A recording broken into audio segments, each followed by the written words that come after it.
Cellcast is recorded in front of a live streaming audience.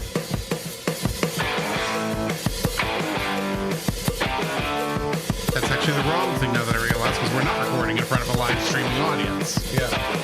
I'll edit it different later. It happens.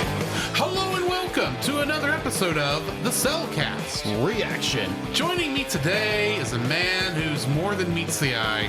Welcome, Jacob. Why, thank you. Let me use our co-host, a man who sometimes just feels like a GoBot. Welcome, Drew. Well, you know, sometimes I do feel like a copyright infringement thing bought off by the parent company of the actual thing. This is going to be fun. Yes. At least I think that's how the GoBots came about. But Kind anyway. of. Kind It's of, an interesting yes. history. We are doing our, first reaction in over a year?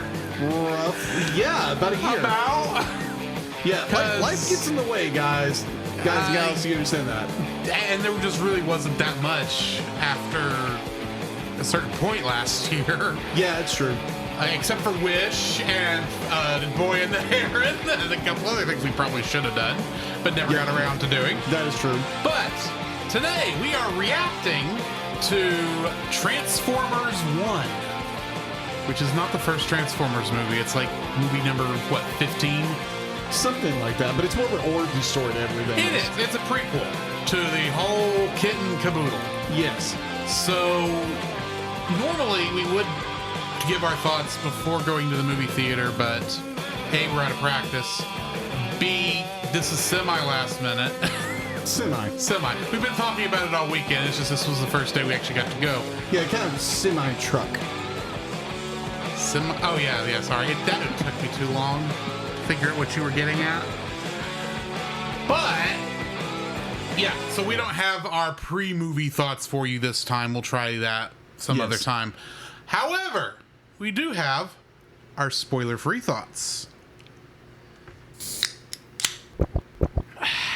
Certified fresh and spoiler-free. So, going into this movie, I had absolutely no idea what we were in for. I hadn't seen a trailer. I honestly thought this was supposed to be like a straight to Netflix or Paramount Plus movie. I had no idea it was going to theaters until you sent me the thing saying, "Hey, we got to go react to this." I go, "That's going to be in theaters?" Uh-huh. I had no idea. And for whatever reason, this just kind of flew underneath my radar, and it just didn't occur to me to be looking into it. So I went in with almost no information. I knew Chris Hemsworth was in it, playing Orion Pax. I keep wanting to say who he turns into, but that's all I knew. Literally, that is all I knew going into this. So, spoiler-free wise, if you got kids, mostly boys, I'm assuming, would be into this. Well, some girls would probably be into this too. Oh, yeah. This is a fun movie. It's, I wouldn't say it's the best animated movie to come out in the last year. Not that I've seen that many. But it was a fun one. If you're trying to decide whether or not you want to go or not, and you like Transformers, go watch it. I can say that clearly. It's going to take me a bit to figure out if I think it reaches classic status like the Transformers the movie, but I still had fun with this one. So, what are your thoughts, Jacob? Okay, so this harkens back all the way back in the 80s of watching the original Transformers series, loving it because you had this, this cavalcade of cartoons that came out in the 80s, and Transformers was one of them. And Transformers has gone on to be this enormous, mechanized franchise that I've loved ever since. And so when they announced that they were doing an animated Transformers film to go into theaters, I was pumped. I was like, okay, who's gonna be Optimus? Obviously, Chris Hemsworth. Everyone's like, what? Chris Hemsworth? But obviously, be like, he does a great job. So I will credit his training as Thor to that, because he was definitely using that kind of authoritative voice. It was not his normal Australian speak voice. Yes. This was very much, I am Captain Kirk's father and I am Thor kind of voice. Right. So, I'd seen all the trailers. I didn't see any review. Well, I saw some people who had seen the film that didn't give any spoilers, but like the potential up here to be a really, really good film was it was like extremely high in my point, and I think the movie did excellent in that point. You have so many Easter eggs. It's this a bit like it's an origin film, like Drew said, and you have all these amazing moments where you have between Orion Pax and D16, who would later become who they are, and we'll get in that later. But there is just so many amazing moments in this movie. You have this transformation of characters, of you see their journey from where they started to where they end, and where their futures will be at. And it's an amazing transformation and journey to see that unfold in front of your eyes, in front of the big screen. I will say, if you're curious, if you're worried you may not know who some of these characters are till they're revealed, 3 of our 4 main characters, you know who they are as soon as you see them, because it's very obviously this one's this guy, this one's the other guy, and this one that won't shut up is this other guy. Yes. Now, I will admit, the girl, I don't recognize. Yeah, she's more in the lore. She's originally from a cartoon. She didn't get a toy until much later in the 20th century. And then you just I'm going to guess she was not in the movie at all. She was probably in the movie replaced by RC, which you do see RC in this film. Yeah, you do see RC in this movie. But she's overall, a background character. Yeah, she's a background character. But Alita One. Alita One, amazing character. She's originally from the original series. She didn't get a toy back then, and because boys didn't want to play with girl toys, back in the day. So they say. But overall, I had enjoyment. Had a fantastic time watching this film. It was a absolute just mind-boggling. The story they told that unfolded in front of you, saw what was going to happen. But it was amazing watching it unfold. So, yes. Would I recommend this film? Heck yes. Go and, find a seat, find some popcorn, find a drink, and enjoy this amazing, well-crafted, told story of the origin of the Autobots. Indeed. And the Decepticons. And Decepticons, obviously. And the current state of the Cybertronian politic. Yes. But anyway. Yes. So, gonna do some ads, and then we will come back with our spoiler-filled thoughts. This podcast is a proud member of Culture Box. Whether you enjoy geeky reviews, comedy, or original fiction, you can open up the Culture Box and find something excellent for your soul. Point your web browser to culturebox.media. The Cellcast would also like to thank the following patrons: Ashley and Francisco Ruiz, PaulJPires.com, Edwin Gonzalez, and the Monster Island Film Vault. If you would like to have your name shouted out on the show, some special art from Jacob, or for a couple extra dollars, about 5 of them, force us to review something within reason, go check out our Patreon. And if you want some merchandise, please check out our Redbubble store. All links to all of which are available in our show notes.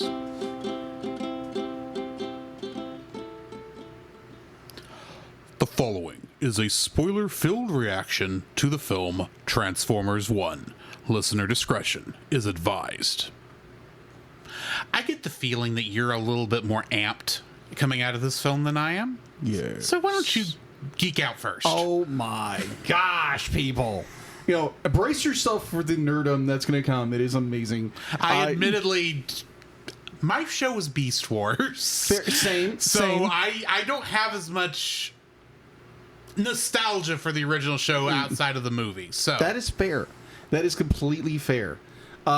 This was, I'm not going to say it was a childhood dream come true, because this is a lot of lore that has come together. And they do change a few things when it comes to, like, the fact that Orion Pax, who would later become Optimus Prime, was a miner, where he was a data clerk in the original series and also in other supplement media. D16, also would become Megatron, he was a gladiator rather than a miner. I love the point where these two characters have become brothers in their day-to-day grind to mine. And I'm losing points on Energon. Thank you. The iron Energon, mind Energon. But it's just like, it's such an, you got to smooth that Energon out so that it goes down smooth. Exactly. Give it that nice, whiskey burn. Moving on. Yes, moving on. But it's just like, I thoroughly enjoyed this movie. You have this, the two characters of D16 and Orion Pax, and their brothership and their friendship with each other is just amazing. Where you see this camaraderie with them, and they kind of crack each other up, and the role reversal is so unique. Where you have Orion Pax is the guy who wants to get out and do things, and you have D16 who's like, no, supposed to do just stay on level, don't do anything stupid, just play by the rules, because you expect it's going to be the opposite with this film. And I thought it was incredible role reversal. And then you just see, like you can talk about Alita 1, or you can talk about B, or I'm not going to repeat his nickname for himself, but Bumblebee, that you have to pronounce in the Ultron voice. Yeah. I'm not saying it. No, I'm not gonna say it either. But for one thing, I don't have a good Orson Welles. Yes, agreed. But like, you have this amazing journey where they find this message, because obviously they changed up the lore from the Transformers a little bit. They took from here and there, sampled here and here and here. It's a multiverse thing. And they made their own story out of it. And I found it very unique, very fascinating. It's be like you have all this lore going in the back of my head, because I watched so many things about Transformers. I'll talk about that in a minute. But be like the just incredible storytelling. The fact to be like so much great character building and character development, and their progression of who they become later on. In the Chris Hemsworth's performance as Orion Pax, aka Optimus Prime, and Brian Tilley Henry as D16 would later become Megatron, was just phenomenal. I love again, I'm gonna gush about the camaraderie between these characters, and you see the progression of each character, who they become later on, especially D16, like how his performance, and how you see the point where, and I think I'm rambling, which is not a very good thing. That's fine for this show. Yeah.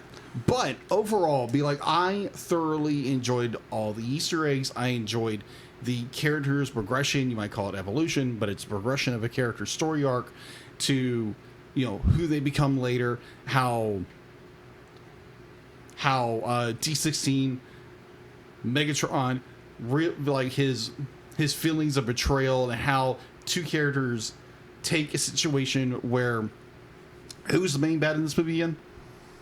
Sentinel Prime. Yeah, Sentinel Prime. Who was not actually a Prime. No, he wasn't a Prime. He stole the power and became absolute leader of Iacon, which is part of Cybertron. And it's just like, you get these two characters and you see their progression of who they become, where D16 is revenge and he wants to destroy Sentinel Prime, where excuse me,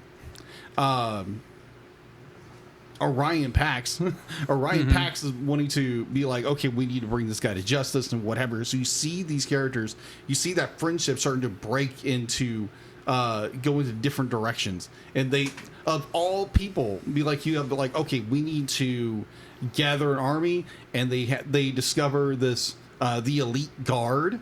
Yeah. And it's absolutely hysterical. Well, you've got Steve Buscemi as Starscream, whose voice already is like perfect. Yes, for that character, it's absolutely perfect. And then they damage his voice box. Yes. And he slowly starts sounding like the real Starscream. Yes. Oh and my god! And then Sentinel Prime says, "You sound ridiculous." It was great. It was like, this movie is so good. It is so fun. There's so many little Easter. If you're a Transformers fan, in like any fashion or form, you are going to enjoy this movie. Keep talking for a second, Drew. So I'll go ahead and talk about my feelings. Like, I don't know much Transformers lore, if we're being honest. What I know is basically what's been shown off in like the original animated movie, the Michael Bay films, for better or worse, and what was in Beast Wars, and a lot of that has kind of gone in one ear and out the other.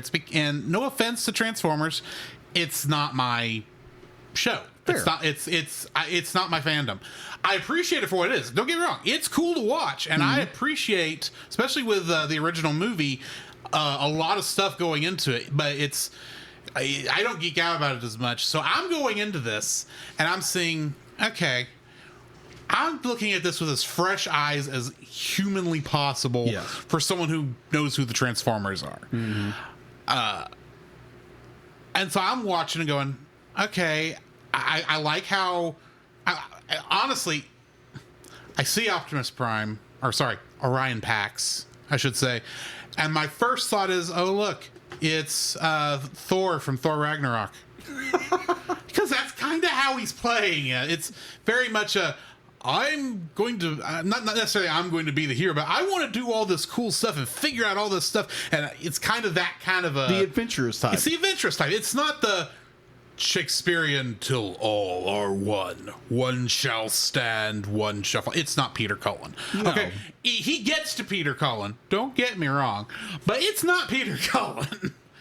And I'm watching this going, okay, so you've got him, and then you've got not necessarily wimpy Megatron or scaredy cat Megatron. We just got Megatron who's just trying to get through his day and go home because he works hard for his Energon. He gets tired at the end of the day, and Orion keeps pulling him into stuff. I'm like, okay, I kind of like this back and forth relationship. Yeah, had no idea this is not how they actually are in the original show. So. And of course, immediately I recognize, okay, Orion Pax, that's going to be Optimus. He's got the red and blue. I know that already. Megatron, B19? B16. B16. B16 looks like Megatron, just with sanded down and looking shiny and new, and maybe doesn't have as much detail. And I'm thinking, okay, I get who these people are. And I'm appreciating what I'm seeing here. The whole thing is like, oh, we can't transform because we don't have cogs. That was an interesting concept. So I was thinking, okay, so at some point they're going to have to go and get their cogs. And then probably at a later point, Optimus Prime's going to get the Matrix of Leadership because they name dropped the Matrix of Leadership like within the first 5 minutes. So you know what's going to happen. He's going to be Optimus. The way he's going to become Optimus Prime, even if you don't know what the Matrix of Leadership is that he's going to get the Matrix of Leadership and he's going to transform similar in a way that Rodimus Prime does in the original movie, for better or worse. Granted, I felt better about Optimus than I did Rodimus, so keep that in mind. Right. So I'm just kind of enjoying this like back and forth thing, and I'm going, okay, obviously Sentinel Prime's a liar. Obviously, this is what's going to happen. I'm now just along for the ride and enjoying. I don't necessarily. It does, I think, a good job for kids holding the mystery of who these characters are, if maybe they don't make connections, but what they'll have to go through. So you're watching and you come and they get up to and going, okay, they're gonna get up to the top, the surface, and guarantee you Sentinel Prime's line, he's probably working with the evil aliens that they fought, whatever. You want to call them Cyclopeans, that's not what they're called. I'm absolutely drawing your the bug aliens, I'm going to call them that. Bug aliens. Well, one of them kind of is a very Cthulhu-esque. Yes. So wait, is it this? No, I'm thinking of the Sharkticons. Never mind. back to where I was. So I was like, I kind of figured all this stuff out as I was going, but so it wasn't like it was hard to follow. But it's like it was just cool to watch it go down, and when they finally get the primes, I keep on saying not gears. Oh, yeah, they called it gears. Yeah, they're gears, but they're They called it something else too. Rotors. no, rotors? they're not rotors. They're not rotors. Oh, transformation cogs. Cogs. That's the word I was thinking. They transformation get their cogs. transformation cogs. Go. Okay, so this one little thing is what allows them to transform. That's weird, but you know what? I'll accept it. We'll move on. And they turn into like the they all get a base level form, and you know, Optimus looks kind of like Optimus. Megatron looks kind of like Megatron. I still don't know who the girl was because I didn't make that connection. But Bumblebee's Bumblebee. Mm-hmm. Let's be honest. And it's like, okay, I'm really enjoying this. And then we get to the fight with, or they get caught by the Royal Guard. Mm-hmm. And with Starscream and all that, I'm thinking, okay, that's funny. And I'm like, okay, yeah, they did a real good job of showing these characters. Quintessence, thank you. And then we get to the big fight at the end, and I knew what was going to happen. I was just kind of waiting for it to happen. Mm-hmm. So waiting for it to happen and watching everything unfold, I enjoyed. Like Bumblebee realizing, I've got a combat mask and arm blades, arm knives. That's what he called knives. Or hand knives. I don't remember. Yeah, it's hand knives. I'm just there going, they're stingers because you're Bumblebee. Say that. Chris, you don't know what a bee is, so I don't know why I'm saying anything. He won't get that name until he gets to Earth. Yeah. But and how he goes crazy, nearly taking out everyone in the transmission tower to say, Bumblebee, they're not the bad guys. They're here to help us. Oh, okay. I didn't mean anything by it. That door was like that when I came in, guys, right? Yeah, that door was like that before he got there. It's always been like that. Yes. So I knew how it was all going to go down. I knew I will say, and maybe this is just me, the final betrayal felt forced. When Megatron finally drops Optimus into the pit. Yeah. Because it's like, okay, you saved him. You didn't have to. If you had not grabbed a hold of his arm, I would have accepted that. But since you did, I kind of want you to be more heartbroken and have him slip out of your hands, or maybe have Sentinel Prime do something that knocks Optimus down into the pit, or knocks out of your hand, do something like that, instead of him just letting go and say, I'm done saving you. I'm like, how much have you saved him? A lot. I know, but it's like I did not understand. That's what it comes down to. Is I did not understand. I understood Megatron's anger against Sentinel Prime. Yes. I understood that. I did not understand why he was getting angrier and angrier at Optimus when he knows how this is how he is and how he's going to react. So he should not be surprised that this is what's going down. He was blinded by anger of Sentinel. I get that. But it should have been like, that should have been his wake-up call. It's like, maybe I'm going down too far. And then maybe if, like, say, Sentinel Prime fired a shot and it caused him to Megatron to let go, that's what turned him completely over to the dark side. I think I would have accepted that better. Okay. It may take another viewing for me just to appreciate what they're doing here, because in that moment when we first watched it, I went, I don't understand why you're dropping him. It doesn't make sense to me. Y'all were,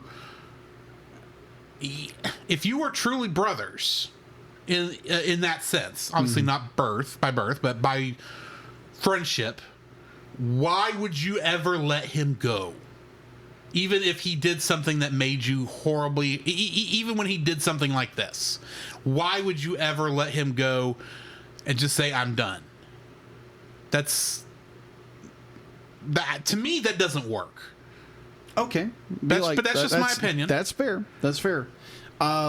I love the progression of what these characters become. You see where Orion Pax you see his more gentleness. You see where you see the Optimus coming out of him, right? And then you see more of the on the opposite. You see where D16, you see his fueled revenge. Like he gets his cog, and he is more and more driven by that revenge, and he becomes blinded by the revenge. He sees all these other things, and I get that. I just want more connection to. I still feel like it's an awkward switch over when he goes from being primarily D16 to being full on Megatron. Yes, it's not a good transition to me. It's not a smooth one. I don't understand why he goes from we're friends. I'll hold your back. I'll keep your back. I get that he gets angry because you see him getting angrier throughout the movie and getting more annoyed with Optimus's optimism. Mm-hmm. And I can see how that would start to drive a wedge, but I didn't feel like enough of a wedge had been put there for Megatron to get to a point where he would drop. He would intentionally let go of Optimus. I just don't see it. Okay. That's why I say it feels a little forced. Okay, totally fair. Totally fair. I think overall, kind of wrapping this up a little bit, this is an amazing movie to watch. I still suggest going and watching it. Yeah, definitely go watch this. Don't take my slight rant there as don't go watch this if you haven't watched it and you're listening to the spoiler-filled section, which you shouldn't be doing. That is true. That is so true. So, with that said, it's more you have. Be like if you're coming in this with Drew, be like you have very minimal knowledge. Mm-hmm. This movie does explain things in the lore that they're trying to tell. Yeah, and it's very easy for someone who is not a Transformers fan or someone who doesn't understand the lore like some of us do. I agree. And be like it's got this. It explains just enough for you that you understand understand a lot of the motivations behind why things are going. Exactly. And it does not beat you over the head with lore dumps. Yes, there is a pretty 2 or 3 good lore dumps in this, but it feels like, okay, everyone's learning this at the same time. You don't have to feel bad that you don't know this. Yeah, because you have some movies, some television shows be like they're going to try to just dump as much information on you, and it's just it bogs you down. This movie doesn't. It gives you, like you said, just enough information, the information you need to move forward with the story, and it just continually just gives you those. Now, granted, if you're a massive Transformers fan, you are going to get every little nuance, every reference, like when Elita 1 calls Orion Pax a GoBot. Yeah, oh my gosh, that was hilarious. I caught that, and I'm sitting there going, wonder what the GoBots are like in this universe for you to make that kind of a reference. Yeah.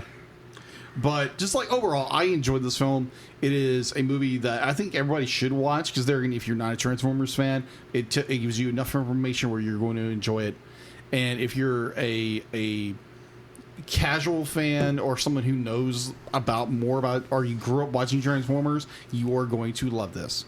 And I would highly recommend it. Mm-hmm. Go watch this. Go watch it in the theater. And I don't know when this will be start streaming or when it will come out in physical media. I don't either. I have no idea how long this is going to last. Because this, strangely enough, while this is a full Paramount release, it feels like it's only going to be there a week. I don't know why, but if you got a chance, go watch it while it's there. And I just have a suspicion this isn't going to play as popularly as some other things because it's not, it's not Disney. It is Transformers, so most people are going to be lumping it in with the Bayformers films, for better for worse. It is actually produced by Michael Bay. Yes. So I don't know if people are going to take that into consideration and think this is going to be, bad. Mm-hmm. Go watch this film if you like Transformers, because even if it's not 100% lore perfect, because it's not, it's still a fun, enjoyable experience, and it is fun to see these characters go from being basically nobodies to being the leaders of their two factions. Yes. It's So, so yeah. freaking cool. Granted. So that's going to be it for this episode of the Cellcast. Already did all the other things. So, yeah, in the meantime, this has been Drew. This is Jacob. And we'll catch you in the next frame. You can follow Jacob on his Facebook at Jacob B. Heron. His Facebook page, Jacob's Daily Art Corner, where he tries to draw each and every day. His Instagram at Jacob B. Heron. His Twitter at Jacob Heron. And his letterboxd at Jacob Heron. You can find Drew on Facebook at Drew Dodgen. His Facebook page, Drew's Photo Bin, to see his photography. His letterboxd page at GGeorge759. His Twitter at GGeorge759. And Instagram at Drew Dodgen. You can like us on Facebook at the Cellcast Podcast. On Twitch at the Cellcast Gaming. On YouTube at Cellcast. On Twitter at cast_cell. The Cellcast can be found at Apple Podcasts, Google Play Podcasts, Stitcher, Spotify, or anywhere else fine podcasts are downloaded from. Please rate and review us where you found us, and also on Podchaser. Email us at thecellcastpodcast@gmail.com. The Cellcast is a proud member of both the Pop Americana and Culture Box media networks. For more information, please see the link in the description. Our theme song is Drop and Roll by Silent Partner. And remember, that's Cell with a single L.